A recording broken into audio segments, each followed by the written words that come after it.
completely clueless about things, and they're afraid. It's just intimidating to even start working or even thinking about these things, right? We need to have empathy for them and be able to communicate these things and create awareness.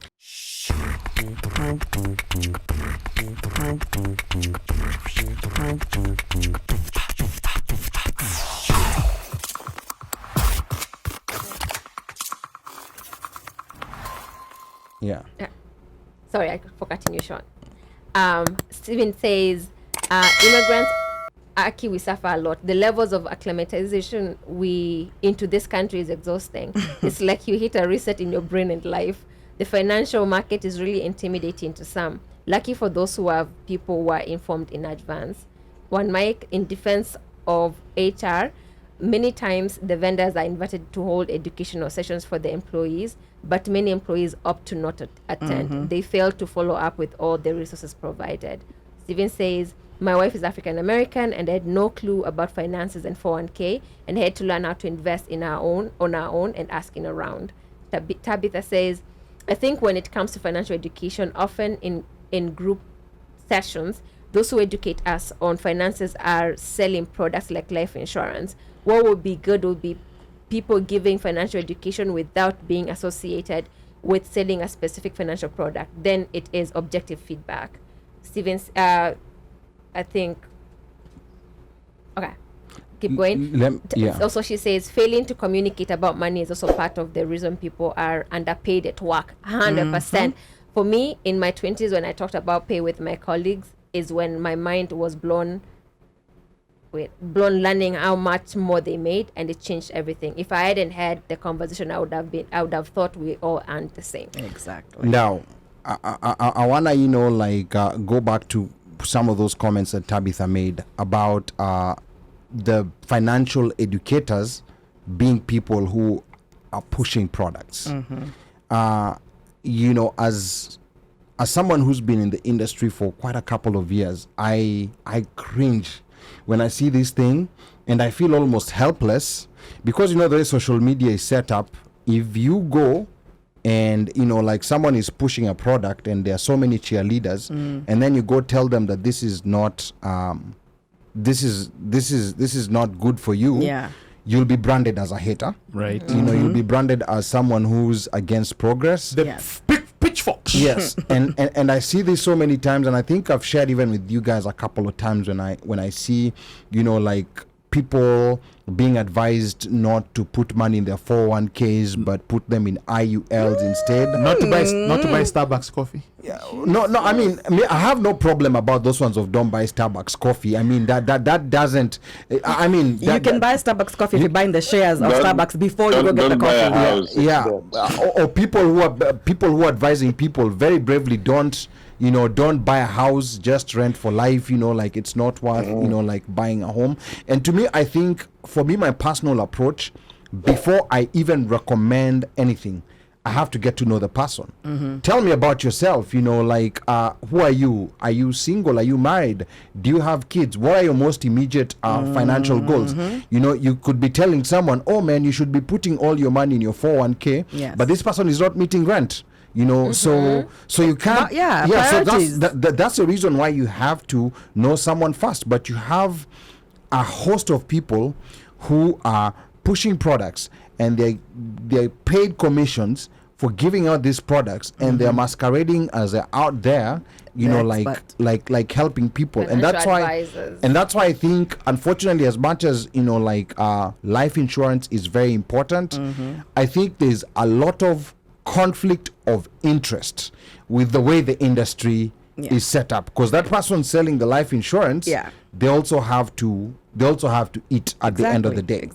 So there's a lot of conflict of interest, which sometimes may come to work against you. That's why it's good when we have this, I call them fiduciary forums, where we are all friends, we are all family members, we all are rooting for each other. So let's just come sit out here and lay down everything and talk. Here's my thing. This country does not lack options, right? And if you're presented with this life insurance product versus this insurance product versus this, it's your job to do what? To figure out which one works best for you. For me, I have a certain type because right now, that's what I need in my life right now. Maybe years later, when I'm at a different level or a different, income, bracket or whatever, then I can get another type of life insurance. But you have to assess where you are. Your financial situation is not the same as the other person. And you all cannot be uniformed in doing, if everybody's doing, what are they called? IULs. Yeah, those things. Yeah. Yeah. No, What are you to me, Or buying crypto. I know Can crypto you- is okay, another okay. crypto is another don't word trigger that's me, please. It's another trigger. Don't trigger me.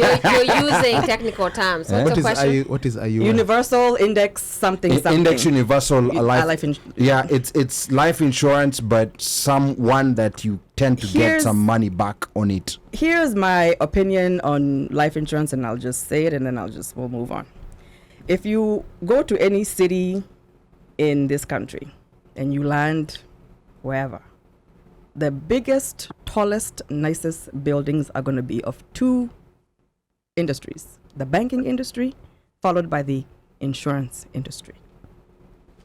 So, Interesting. okay, No, John that's true. Hancock, actually, Yeah. in Boston, is go anywhere. Yeah. I challenge Yeah. you. Just pay attention. When you're out there, just look around. What is the tallest, shiniest building? That sign up there, what does it say? It's either a bank or an insurance company. And if you are getting an insurance product where some of that money is being invested, but you're being told it's guaranteed low risk, what do you think the insurance company is doing with your money that you're giving They're them? playing They're risk. investing it Yes. Real estate. in real estate, in the stock market, and giving you your guaranteed returns, but they make more with your money. If you have to look at yourself and assess, okay, if this guy's telling me if I invest in this mutual fund or in this whatever, it's gonna make me 10%. 10% you are okay with because it's what you're conditioned to getting, right? Yeah. Because it's better than a CD because a CD is like 2%. Or it's Yeah. better than this because whatever. But you have to have something to measure it against. If the overall market, the thing that everybody tracks is the real estate market and the stock market. So if the S&P does 23% in 1 year, but here they are shining You're at you getting 10%. What do they do with But that? they're telling you you're 13? protected against the down years. That's what they tell you.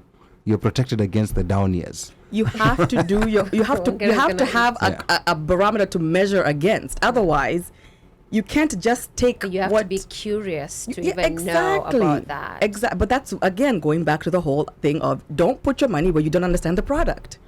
I'd But rather we you don't go. even understand the entire market. Exactly. I'm wondering, how do we come? Because I think, I'm sure if you've been doing this, you've met people who are just completely clueless about things, and they're afraid. It's just Yes. intimidating to even start working or even thinking about these things, right?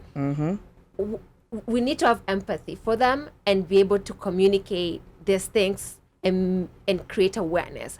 I just sometimes don't know how to do that. Okay. So everybody, I'm sure all the listeners know of Warren Buffett, right?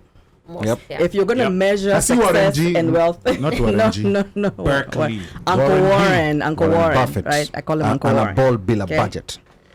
All right. There's a quote, and I love this quote of Warren. It's about the value of knowledge, right? And he says, if you invested in a very, very low cost index fund, you'll be better than 90% of investors. Just pick an index like the S&P. So even if you don't know anything about anything, right? If you are, if you like Warren Buffett's philosophy, I mean, he is the guru of, He's a Michael building wealth, Jordan. right? Yeah. Then why don't you follow somebody like him? Why are you listening to somebody who you work the same job with? If that person has not become wealthy Or from an that online product, guru. Yeah. right? Why are you listening to them? If you want to become financially wealthy from the stock market, then follow people that have been financially wealthy from the stock market. The Yeah. Oracle of Omaha. So Exactly. yes, so on this Oracle of Omaha, and it's very interesting, that quote, that came from Warren Buffett, which was in some of the PowerPoint slides that you shared with us. And I was wondering, his statement, this statement is actually backed. well known. For those who are doubting, it's backed by publicly available data. Yeah. So if you pick, like an S&P 500 fund, you don't know about investments, you don't know anything, pick an S&P Park your 500 money funds, and go to park sleep. your money and go to sleep. You are gonna do better than 90% of Any of these other products you're all going these to other go buy. products that are being sold in the market. But here's my question to you now, Emily. If that's the case, this is known, Yeah. like that people who, like don't try to game the market, people who just buy the market do better than 90% of people who are actually paid to try to beat the market. Yeah.